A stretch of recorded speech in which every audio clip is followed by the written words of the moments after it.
నుంచి కూడా ప్రభుత్వం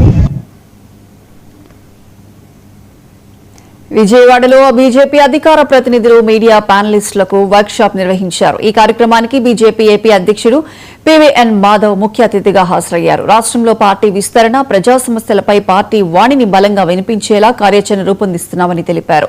ఈ సందర్భంగా పీవీఎన్ మాధవ్ మాట్లాడుతూ ఏపీలో బీజేపీని మరింత విస్తృతం చేసేలా కార్యాచరణ రూపొందిస్తున్నామని తెలిపారు. ఇది రెండో వర్క్ షాప్ అని పేర్కొన్నారు. రాష్ట్రంలో కొన్ని విద్రోహ శక్తులు పనిచేస్తున్నాయని ఆరోపించిన ఆయన మతాల పేరుతో ప్రజల మధ్య వైషమ్యాలు సృష్టించే ప్రయత్నాలను అడ్డుకోవాలని అన్నారు.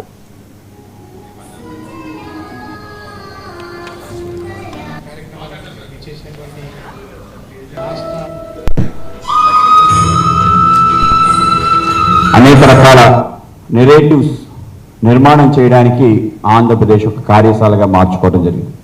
అనేక రకాల విద్రోహ శక్తులు ఈ ప్రాంతంలో ఆ ప్రయత్నం పెద్ద ఎత్తున చేస్తున్నారు.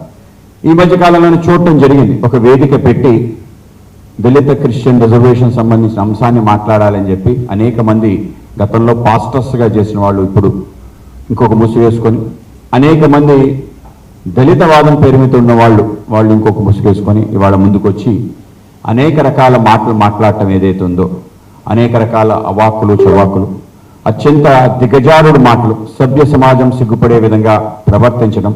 నువ్వు ఈ అంశం గురించి ఆ వేదిక ఏర్పాటు చేసుకున్నావు, ఆ అంశాన్ని పక్కన పెట్టి హిందూ దేవీ దేవతని పెట్టడం, తొలనాడటం, కేవలం ఆ మేరకే కాకుండా రాజకీయ నాయకుల్ని అత్యంత నీచంగా మాట్లాడే తీరు, ఒకళ్ళ తర్వాత ఒకళ్ళు తగదునమ్మా అనే విధంగా చేస్తున్న తీరు ఏదైతుందో, ఇది రాష్ట్రంలో ఒక విభజనవాదాన్ని, వేర్పాటు వాదాన్ని, అలాగే వైషమ్యాలని, విషాన్ని జిమ్మడానికి తప్ప ఇంకోటి కాదు.